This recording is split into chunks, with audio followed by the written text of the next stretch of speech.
Hi, friends. This is your pal Scott Garibay, and today we are going to talk about.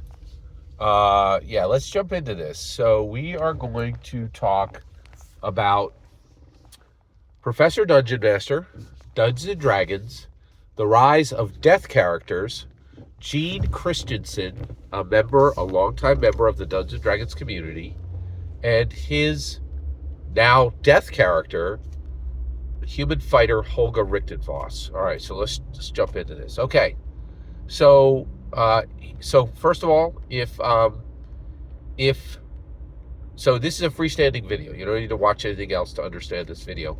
But there are two additional videos that will give more flourish to this, right? Professor Dungeon Master's original video that prompted this, and then I did another video on this previously as well. That is helpful as well. But you don't need to watch any of that. I'm not giving you homework. You can watch this and go from there. All right. So here, or you could get the you can get all the flourishes. All right. Okay. Here we go. Jean Christensen dies at the age of 54. He is Professor Dungeon Master's friend, and he had played for many years a Dungeons and Dragons character by the name of a Dungeons and Dragons player character, human fighter Holga Richtenvoss. So Gene Christensen dies. He does not, to my knowledge, right? He does not leave Holga Richtenvoss, and I think there's good evidence of that. He does not leave Holga Richtenvoss to anyone in his will, right? So there's no known owner of Holga Richtenvoss, okay? At minimum, the physical sheet, right?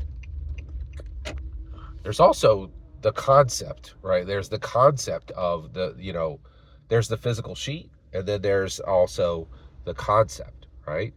And what I want to talk today about is the death character, different than a player character. All right.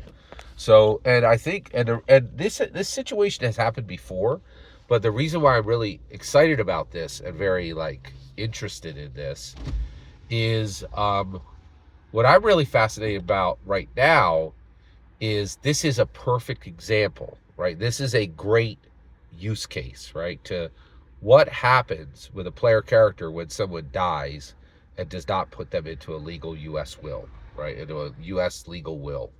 Who owns that character and who has the ability to use that character and how, okay?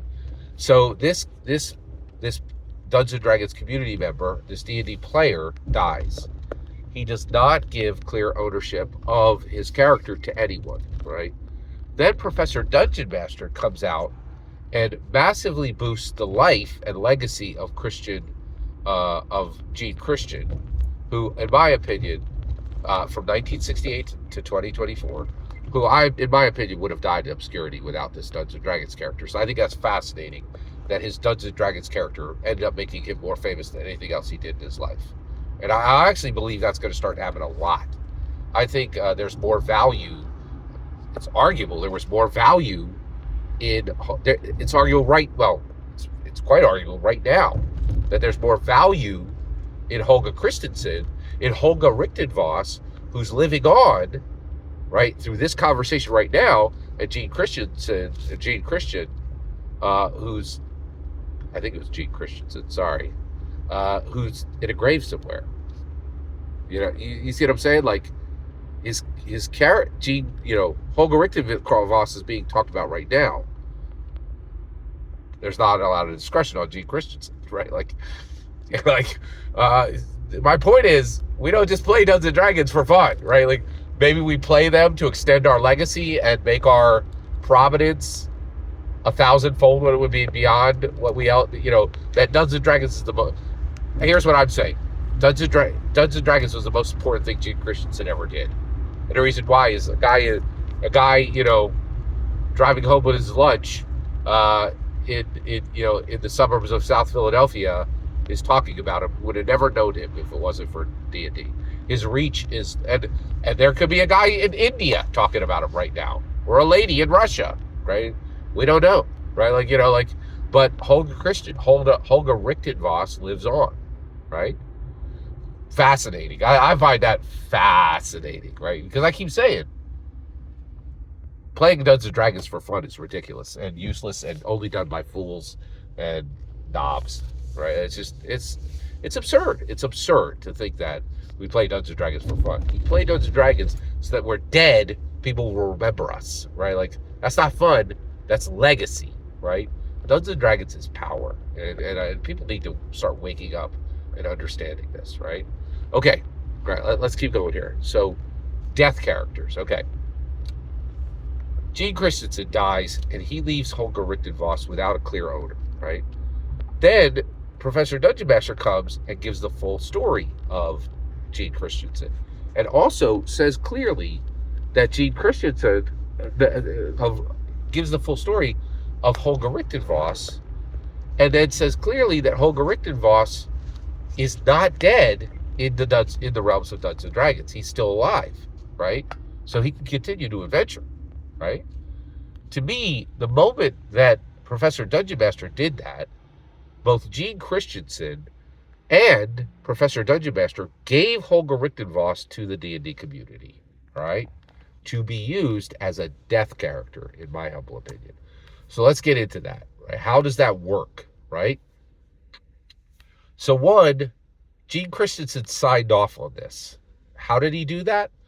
In my humble opinion, okay? How did he do that? Well, he played in Professor Dungeon Master's Dungeons and Dragons campaign, and Professor Dungeon Master routinely talked about his home campaign, which Jean Christensen played in, right? So Jean Christensen could be like, oh my gosh, I'm getting out of here. I don't want you to tell the whole world about my character. He didn't do that. He stayed at the table, knowing that his character would be talked about by Professor Dungeon Master in his ongoing D&D commentary, okay? That's interesting. That's fascinating, actually, all right? Then, right, Professor Dungeon Master tells us the whole story, tells us human fighter, Holger Richtenvoss, alive in the realms of Dungeons and Dragons. That's all we need, right? We can pick it up from there, right? So right now, the next time I sit down at a Dungeons and Dragons table, I can plop down my human fighter. The next time I play 2024 core rules, Dungeons and Dragons physical table game with 4 people at the table and a Dungeon Master who's not me, I can plop down human fighter, Holger Richtenvoss, who just left his family and his farm to continue adventure. Why can I do that? So first of all, what am I doing there? If I do that, when I do that, I will do that. I guarantee you. I have plans to do that, right? So when I do that, I will be using a death character, right? Now, not a player character, a death character, right? So this is a player character that I have decided to continue using because it was gifted to me as a member of the D&D community, right? So first of all, when I do that, I need to explain to everybody at the table, in my humble opinion, it obligates me to say, hey everybody, thanks for letting me sit at this table. This is human fighter Holger Richtenvoss, and this is not a normal player character, this is a death character. This is a player character originally played by Jean Christensen. He left this player, he gifted this player character with Professor Dungeon Master, in my humble opinion, to me and any of you in the D&D community, and I am choosing to extend the adventuring career of Holger Richtenvoss because when Jean Christensen died, Holger Richtenvoss was still alive and still able to continue to adventure, right? And it's important to, and so one, every time a death character is used, it should be announced, right? You need to announce it to the entire table, right? Now, does any Dungeon Master or other Dragon Master, a D&D player, do they have the right to throw a flag? Absolutely not. There's, Gary Gygax never disallowed death characters, and so no Dungeon Master has a right to say, no, I'm not going to let you play a death character at my table, and certainly no other Dragon Master has the right to say, I'm not comfortable playing with a death character in my and you're like, wait a second, Scott, Are you sure about that? Yeah, I'm very sure about that. Why?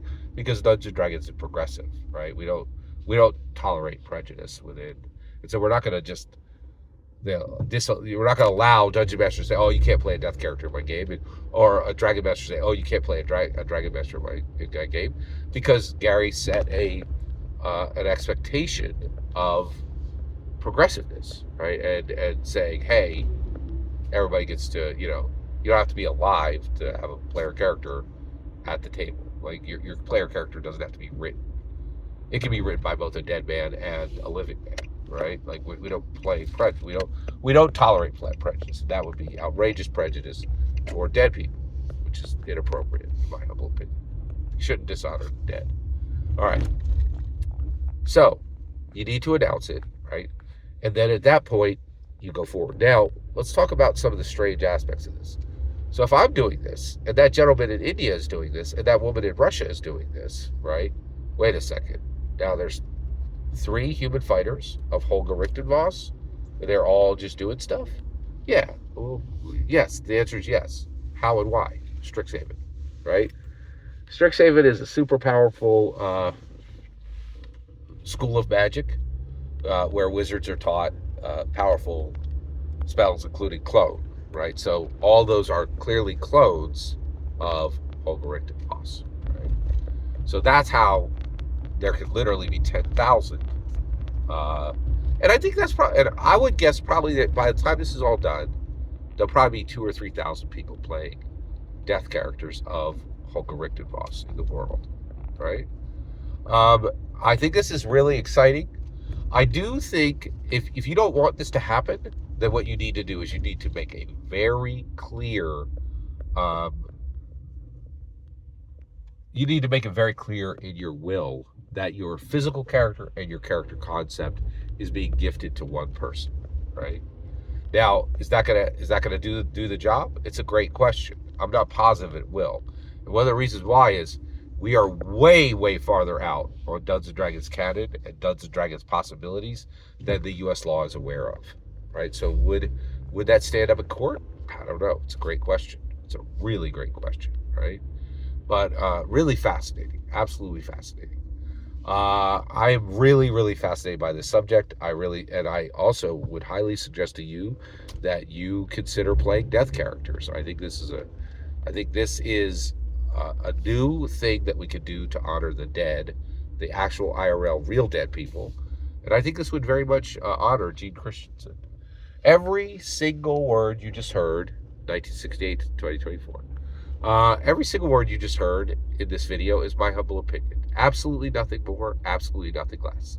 The important part is when I get to hear your